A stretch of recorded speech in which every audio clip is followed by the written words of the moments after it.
Okay, this is my Komatsu Jaguar four-wheeler, roughly 24 hours since it last ran, and we got it running. I just want to see how hard will it be to start. Actually, the fuel's turned off. I'm going to leave the fuel off. It should have some in the carburetor and in the fuel line. So you can see we are in two-wheel drive and neutral. Turn that off, full choke, and let's see what happens.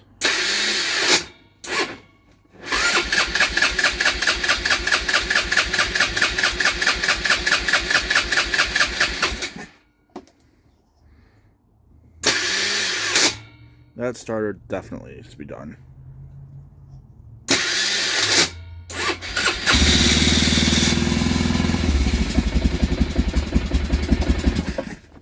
So it does not like starting on choke. That's kind of weird. So I had it all the way to choke, and that's where it would not start. Put it off choke, it started. I moved it back to choke, and it would not start. It wouldn't stay running. So let's try it once more off choke.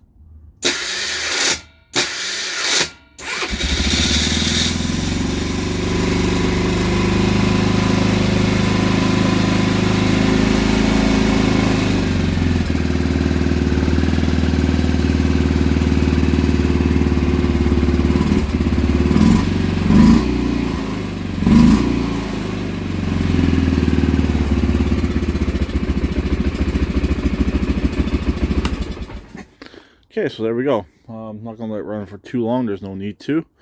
But I guess it does not like choke. And it does start reasonably easy off choke. So what we're going to do is wait another 24 hours.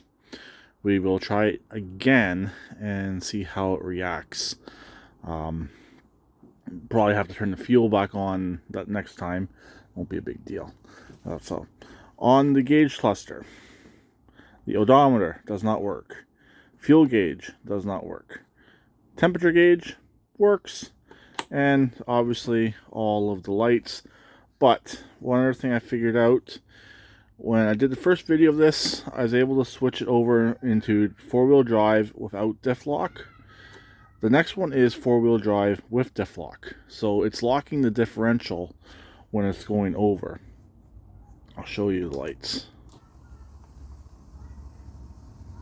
See, now we're in four-wheel drive, and it's still changing, and I believe that would be four-wheel drive diff lock. For some reason, I can't figure out how to just put it in just straight four-wheel drive open diff. Don't really know what I did wrong to make it go to this light here, because before it wouldn't even do that. Sorry about that. It would just go to just the middle light, and that was it. So we'll switch it back, and you can see the middle light yet again. So four-wheel drive, and back to two-wheel drive. I'd assume this button here is for the odometer settings, but since the odometer doesn't work, not a big deal. This button up here is actually the four-way flashers. Yes, this bike has four-way flashers and full turn signals and all of that other stuff. Why? I don't really know, but I guess that's a China bike for you. So I definitely got to get the idle turned down on it a bit. As for the carburetor seems to run the bike fine, so I don't think I need to replace the carburetor, but it is missing the plastic side cover that covers up the where the throttle cable goes into the side of the carburetor. This doesn't use the typical sleeve style carburetor, so it uses an actual throttle plate. At least I believe that's what setup it has. I'm pretty sure that's what it is. So anyways, it's missing that little side cover that goes on there. Also, I need to get the cable down here mounted. I have a bolt in the actual mount for it that fits, but does not fit through the cable. So I'm going to have to drill out the little bracket on the cable to make that fit. And the steering needs to be addressed a little bit. It's a little bit on the off side. When you're going straight, the handlebars are crooked. So hopefully there's nothing too badly bent in the front end. And hopefully I can just adjust one of the tie rods and bring the wheels back out straight. Really, it doesn't bother me too much, and for how much I'm going to be using this, it's not too big of a deal. But if someone else was to ride the bike, it might bother them. So that's pretty much it. Just a quick update on it. Last 24 hours, it actually started up reasonably easy. And as you can see, that odometer is slowly rising, and the bike's not even running. So I don't know what's up with that odometer either.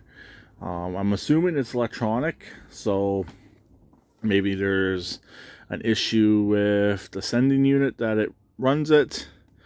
But yesterday when I was riding, I mentioned this in the previous video, it was pegged right out, and there's no way I was going that fast. I was maybe going 10.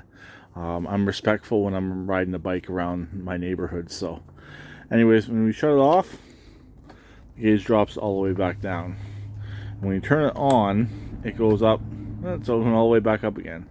So there's definitely something going on with one of the servos that runs the odometer, the speedometer.